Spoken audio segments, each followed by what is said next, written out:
Welcome back, you here with Goldberg. Today we'll be talking about NEETs and how I almost became one. For those of you who don't know, a NEET is someone not in education, employment, or training. It's a subset of the national populations they began tracking more aggressively after the 2008 financial collapse, although it was always a phenomenon. And they're overwhelmingly young people. In this case, we said first quarter of 2011, estimate was that 15% of those under the age of 25 could qualify to be in that category. In other countries from 2019, no less, we have Turkey 26%, Colombia 24%, Italy 18%. I'm surprised that's not 60%. And then Israel 14.7%. That's going to be mostly the Orthodox that live on welfare and do nothing with their lives. America 13.1%. You know that's much higher. Anything in the United States statistically they tell you, like inflation or which groups commit crimes, it's much higher than the official reported numbers because it has to be. Otherwise, folks would realize the American dream is a scam. We can't have that, right? Now, the somewhat hush-hush reality is that it is predominantly men that fall into the NEET category, because if it was women, this would be a massive scandal, and there'd be articles and vlogs about, oh, these poor girls stuck in their parents' basement, they can't get a job and pursue men on Tinder. Although in their defense, the last couple of years on dating apps, I've noticed an uptick in those early 20s claiming to be disabled. And you're going, why? You're not in a wheelchair. I mean, in fairness, you do list yourself as a progressive, so that might have something to do with it. But they're a little bit portly. They're not missing limbs. How are you disabled? I suppose it's mental disease of some sort. So maybe all they have to do is call up and say, oh, society's too stressful, it's having an impact on me, and the nut doctor will send them an SSDI check. But how do you verify that? Maybe you just give them a test. You say, who is able to have babies? And they answer, cisgender women. Yep, classic case. All right, so with that being said, I wanted to talk about what we can quickly, this is a comic like the life of the NEET, playing video games on the computer, eating pizza. Well, maybe he's got an Amazon drop shipping business. That's what it looks like. So he might not be doing too bad, even though he is in, it looks more like a dungeon than a basement. Let's take a look at this. It was a video that came out in 2015, got a lot of attention, like Malcolm Sutherland, who was a doctor, believe it or not. I thought he was Irish, but apparently he's Scottish. And it's titled, Age 34, graduated 3 times, unemployed, still a virgin, trapped in my parents' house. I felt this clip, which the original video, I could not track it down, it was such a slice of the times. It really told you, no matter all the narratives you hear, this can still be a reality, because he did a PhD in some kind of science well before you were supposed to study STEM, brah. But when he graduated, which I believe was around the time of the 2008 collapse or a little bit after, he just never was able to launch. Whether it was personal reasons or the job market, he didn't make that leap where he got a job that led to another one. Now he's a successful tenured professor or a research scientist of one degree or the other. Some might turn to the Aaron Clarey argument and say that high IQ people can't function in a low IQ, degenerate modern society. I'll deal with that in a separate video because I'm not entirely convinced of it, at least the way it's given. I think there's a little bit of projection going on at times. But with this, maybe it is. Maybe you're socially awkward. Maybe you can't work well in an office team. You don't have interpersonal skills, whatever it might be. And society likes to say, oh, see, it's not an issue. It's just the individual, or it's just this group of people that have some problem. Like, with the Black Pill book, I pointed out a lot of incels have autism or Asperger's. And so, okay, now that's taken care of. No, it's still a problem because it's a growing population, and modern medical practices, socialization practices don't help. Just because you label something does not mean it goes away. I could sit here and say that probably well over 90% of Zoomer women have some kind of social autism. That doesn't mean it stops being a problem, right? And so we have to become a little bit more mature and be able to discuss difficult subjects. Otherwise, society will actually fracture. And then the people at the top, like, why is this happening? Why haven't people just magically accepted what we're trying to do? You got to go figure and get a life of some sort. As for myself, I was never a full-on NEET, although it was very much a possibility at various times. Maybe it could still be a possibility. Who the hell knows? But my parents were more on the libertarian, laissez-faire, Dr. Spock, follow your heart type of approach, which is good to the extent that it might cause you to question authority more than your average college graduate that worships Fauci. At the same time, if you're trying to emulate the meritocratic elite, structure is important, correct? That's why going to college for 4 years at a decent school is better than trying to cram it and finish it quickly, for the simple fact that you can maximize opportunities there. You do the extracurriculars, you get involved with a specialty honors program, which segregates you from the rest of the student population and means that you have better intellectual, social, perhaps even physical relationships with professors. You join ROTC, you come out maybe with an accelerated master's program. You join McKinsey and Company. You're always adding something else to the resume. It's never getting stale. It's never just sitting there working an average job. For myself, I did well academically in college, did some extracurriculars, but wasn't able to take advantage of everything because of time constraints. So I graduated and I said, I want to join the military. That's going to right the ship, so to speak, put me on the track I want to be. And then because of some silly medical regulation, it didn't work out. Now, if this has been 2007, the surge, I would come in with a felony and get shot in Iraq. No problem. But timing can matter, and that's something no one factors in here. Timing can very much matter. So I turned in a different direction, ended up doing the blue-collar stuff.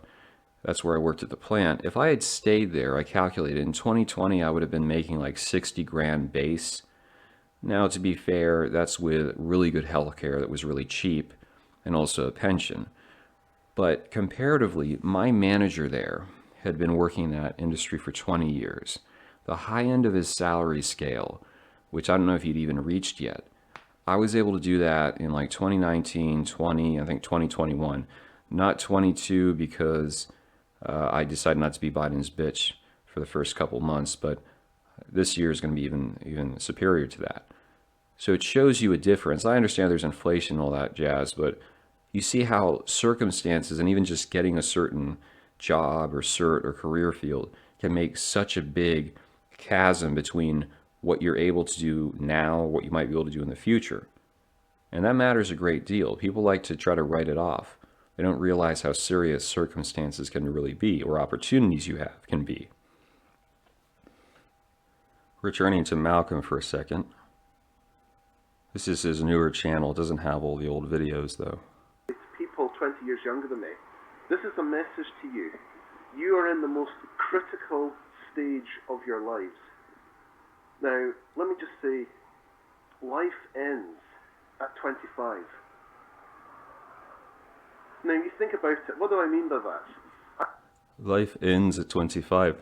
That might seem a little bit extreme, but he's very much on the money. Here's a more recent video. He was kind of angry. This channel. Pensions, savings, saving for the future. The future. What does the future hold financially, income-wise? Do you know something? Now that I've turned 40, there's the old saying, life begins at 40. You kind of enter a kind of second life. And I've experienced what I can only describe as a very frightening epiphany. Recognizing that, time is running out. I mean, my youth is spent and gone, my youth is history. Notionally, I've been in the workplace now for nearly a quarter century. So precisely what he's referring to there. Let's say that you graduate at 22, but you mill around a bit, you do some traveling, lol.com, and then at 27 you get your first real decent job, right? Well, a person who might in their own way also be a slave to the system, but from a different point of view, the person who at 22 came out, got their consulting gig, makes 90 grand a year, and is able to max out their 401k, by the time you've caught up with them, as far as you have like an equivalent position, which of course they probably have a higher position than you do, they already got probably, if they're able to max out, 100,000 in their 401k. Well, you've got practically nothing or very little. So there's a huge difference there. Then it's stuff like if you want to go back and do a master's, like I thought of doing that as kind of a novelty, a meme thing, more of a personal dynamic than for career purposes. And I've been thinking of doing it for a long time now. And I'll be like, oh yeah, I'm getting it together. And then I just don't quite because your energy and your priority, I guess, alignment of priorities is different as you age. When I was 17, I could go on very little sleep. I remember I was doing 19 credits in a semester, an internship 2 days a week, which I had to commute to on a bus well over an hour. And I was also writing one of my first attempts at a political book, which is pretty cringe, but nevertheless was a starting point. But now I need more sleep. And sleep in general, guys neglect it, but it is important for your health if you don't want to waste away prematurely. But other stuff, if you are in that NEET or low wage position, you still haven't quite caught up, you'll probably lose some friendships because people don't typically associate outside of economic class, especially if your friends have started having, babies, starting families. You're not really going to fit in. You're going to have a lot in common. And you try catching up, but then it's a question of, do you have the finances to do it? Do you have the time? Are you working your low wage jobs 24/7, or two jobs just to make the ends meet, and you want to do this training but it's during the day? Or maybe you were stupid and you got a girl pregnant, now you got to take care of a kid. There's so many factors that can be a ball and chain, and folks don't realize. They assume that everyone's kind of just coming out at 22 with their degree, going into a job, and then it's the future is what you make of it. So I can understand how that would be very frustrating because mentally you still want to be doing certain things, but then you have to keep overextending yourself and your resources to achieve the same stuff that if you were on a different trajectory, you wouldn't have to worry about it. Indeed, I recently saw a forum post. I thought it was trolling for a moment, but apparently it's sincere. This guy is 50 years old, works some low-end TEFL job overseas, no significant savings, no inheritance incoming, and someone who's just wasted their life, essentially. Whether it was their fault or not, years just pass by, they do a lot of introspection, or, today I'm gonna make a move, I'm gonna get my shit together, brah, but it never happens. But this dude is still obsessed with the idea he's gonna marry some 18-year-old Asian trad wife and have a bunch of kids. Now that's irresponsible at the age of 50, but you can see how still mentality-wise, a lot of people want to do what they think is their life's calling, but it's never quite worked out. And now they're running out of time. They're just trying to get it in before their eyes close. It's kind of sad. It's sort of tragic. You see, the one benefit, to the extent that I was something of a survivor, I was able to get a decent job, even though, circumstances weren't great. I didn't have that structural foundation from a young age. I had to make a lot of mistakes and figure out a lot of stuff by myself. But at least I have the resources. So the resources allow you to either blue pill simp dream max, if you will, or you can buy a ticket out of there to some degree, like the geomaxing. But if you're a sub 5 dude and you have no money and you have nothing really to your name, no status, that's the really sad part, because unless you're like drug dealer maxing, I mean, it becomes difficult. And even the resources aren't necessarily enough. You hear this thing like, oh, chase excellence, not women, then women will chase you. But even that's a little bit overblown, because if you don't broadcast it, I don't go around wearing a big ass dialed diesel watch or driving a Mercedes 5 Series or like always dressing to the nines. I should get better at least the fashion part.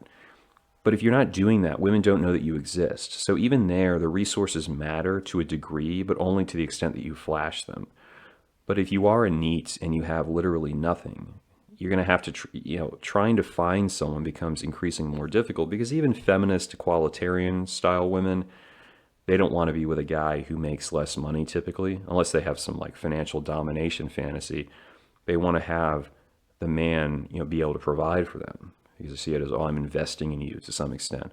So yeah, it's just a very cruel fate that can sometimes be circumstantial. Sometimes it can be, inequality of knowledge. We talked about that before. It could be a personal issue, like not being able to really function in society that well. Nevertheless, I wanted to know, how many of you guys have you ever been NEETs? Are you NEETs? Do you aspire to being NEETs? And why?